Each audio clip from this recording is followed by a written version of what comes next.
कंगना रनौत को BJP party Himachal के मंडी से लोकसभा के टिकट दिए हैं। जब से ही कंगना रनौत सोशल मीडिया पर चर्चित में रहते हैं। इससे पहले कंगना रनौत सोशल मीडिया पर चर्चित में थे जब कांग्रेस पार्टी की तरफ से सुप्रिया सुनीत अपनी इंस्टाग्राम आईडी पर एक पोस्ट डाले। उसमें लिखा हुआ था कि क्या भाव चल रहा है मंडी में, कोई बताएगा। तब भी कंगना रनौत सोशल मीडिया पर चर्चित में थे।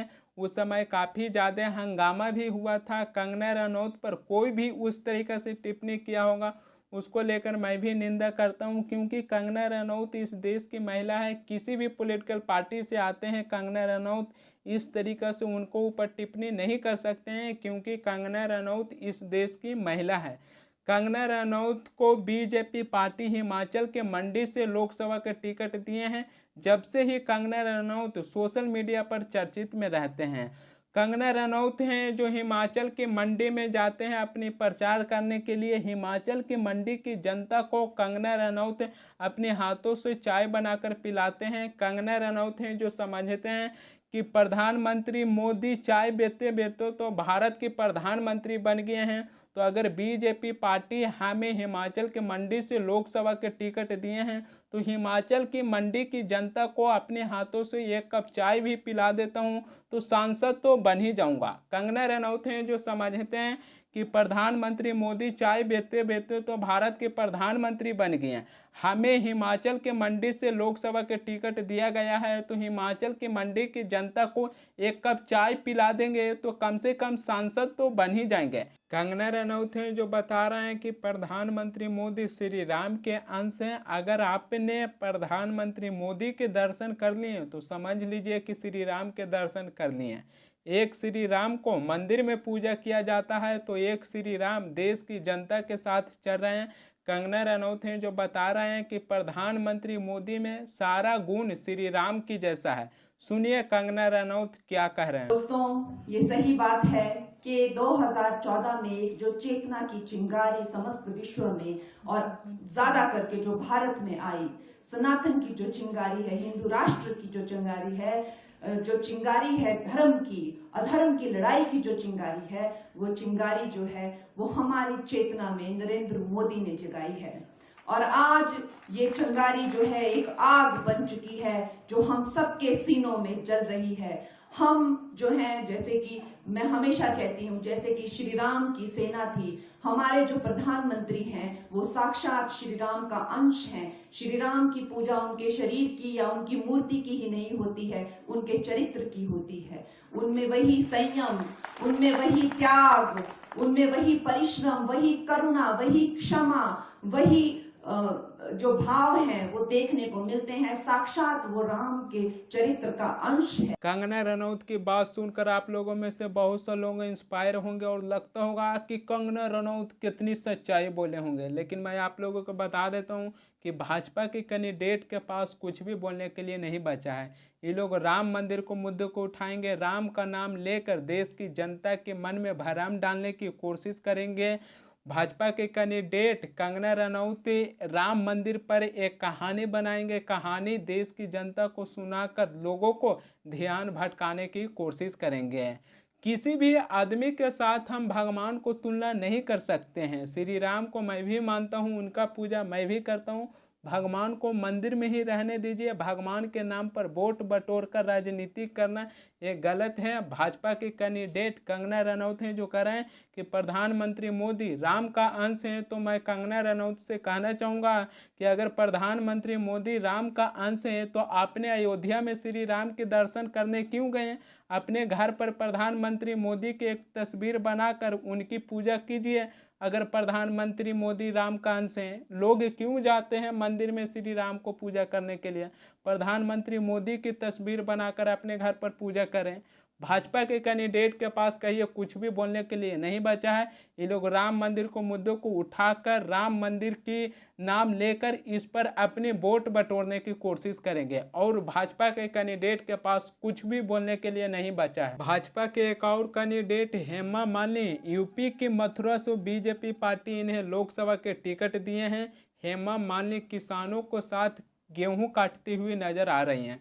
इस बार के लोकसभा चुनाव में कई भाजपा के कैंडिडेट किसानों को बड़ी मदद करते हुए नजर आ रही है। एक तरफ है जो केंद्र सरकार किसानों को एमएसपी की गारंटी नहीं दे रही है, और दूसरी तरफ भाजपा के कैंडिडेट हैं जो किसानों को गेहूं काटने में मदद कर रहे हैं। भाजपा के कैंडिडेट हैं जो लगता है कि कह रहे हैं कि आप जाकर किसान आंदोलन कीजिए, सरकारों से एमएसपी की गारंटी मांगिए, मैं आपकी फसल गेहूं काट देता हूं। भाजपा के कैंडिडेट इस बार के लोकसभा चुनाव में किसानों को बड़ी मदद करते हुए नजर आ रहे हैं।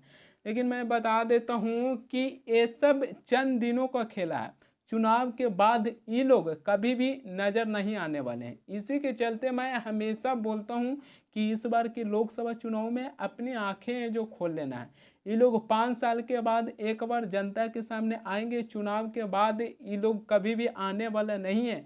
इन लोगों को सिर्फ कहिए दिखावा है कि किसी भी तरीक़ा से किसानों को साथ उनकी फसल काटकर लोगों को ये बता रहे हैं कि मैं उनके बीच रहता हूं, लेकिन जैसे ही चुनाव खत्म होगा ये लोग किसानों को पास कभी भी नजर आने वाला नहीं है। निरहुआ हिंदुस्तानी जो भाजपा के कैंडिडेट हैं, निरहुआ हैं जो कह रहे हैं कि जनसंख्या बढ़ने से बेरोजगारी बढ़ रहा है, आप खुद बेरोजगार हैं, 8 गो को और पैदा कर कर बेरोजगारी बढ़ा रहे हैं, मोदी योगी को के गो बच्चा है। निरहुआ हिंदुस्तानी क्या कह रहे हैं आपकी स्क्रीन पर। जनसंख्या बढ़ा रहे हो, वो बेरोजगारी बढ़ रही है, तो उसको रोकने का प्रयास तो मोदी जी कर रहे हैं, सरकार कर रही है। और जब वो नियम लेके आना चाहती है कि आप कम बच्चा पैदा करो, 2 ही बच्चा पैदा करो, तुम कह रहे हो कि तुम खुद बेरोजगार हो और 8 गो और बेरोजगार पैदा कर दे रहे हो, क्यों?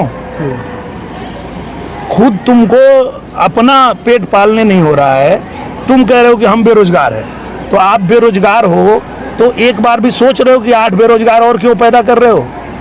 मोदी जी ने तो रोक दिया। एक भी बच्चा है मोदी जी का? बताओ कोई एक भी बच्चा है योगी जी का? तो योगी जी मोदी जी तो बेरोजगारी रोक दिए कि भाई नहीं, हम नहीं बढ़ाएंगे। तो बढ़ा कौन रहा है ये बेरोजगारी? जो बच्चे पे बच्चा पैदा किए जा रहा है, और सरकार कह रही है रुक जाओ, तो मान भी नहीं रहा है। तो बेरोजगारी रोकना है तो थोड़ा सुनिए, सरकार की भी सुनिए। बेरोजगारी खत्म करना है तो सरकार की भी बातें सुनिए। भाजपा के कैंडिडेट निरहुआ हिंदुस्तानी इस तरीक़े से खुलेआम आकर अनर्गल बातें हैं जो कर रहे हैं। इन लोगों के पास कहिए कुछ भी बोलने के लिए नहीं बचा है। ये लोग आएंगे और इसी तरीक़े से अनर्गल बातें हैं जो बोल के चले जाएंगे। भाजपा के कैंडिडेट निरहुआ हिंदुस्तानी हैं जो कह रहे हैं कि बच्चा पैदा करने से बेरोजगारी है जो बढ़ रहा है। तो देखिए ऐसा कोई बात नहीं है। अगर एक तरह से आप देखिएगा तो ऐसा हो भी सकता है, लेकिन अगर कहिए घर में गरीबी है तो उस घर की सदस्य को समझना पड़ेगा कि किस तरीके से गरीबी को ख़त्म कर सकते हैं। अगर देश में बेरोजगारी है तो देश की सरकार को समझना पड़ेगा कि किस तरीके से बेरोजगारी को ख़त्म करना है। लेकिन हमारे देश के प्रधानमंत्री नरेंद्र मोदी हैं जो कहेंगे कि ये मोदी की गारंटी है कि देश से भ्रष्टाचार को ख़त्म करेंगे, जो बेरोजगारी है उस पर बात नहीं करेंगे। और प्रधानमंत्री मोदी हैं जो कहेंगे कि ये मोदी की गारंटी है कि देश से भ्रष्टाचार को ख़त्म करेंगे। और एक तरफ भाजपा के कैंडिडेट निरहुआ हिंदुस्तानी हैं जो आकर कहेंगे कि बच्चा पैदा करने से बेरोजगारी है जो बढ़ेंगे, हम 2 और हमारे 2 रखिए। लेकिन भाजपा के कैंडिडेट निरहुआ हिंदुस्तानी के पास 3 बच्चा हैं, जो वो खुद कहते हैं कि हम 2 और हमारे 2 रखिए। लेकिन भाजपा के कैंडिडेट निरहुआ हिंदुस्तानी के पास 3 बच्चा हैं।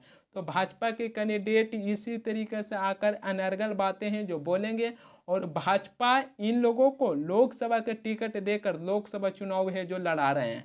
तो भाजपा के कैंडिडेट के पास कहिए कुछ भी बोलने के लिए नहीं बचा है। इसी तरीके से आकर अनर्गल बात हैं जो बोलेंगे, कहेंगे कि बच्चा पैदा करने से बेरोजगारी है जो बढ़ा रहे हैं।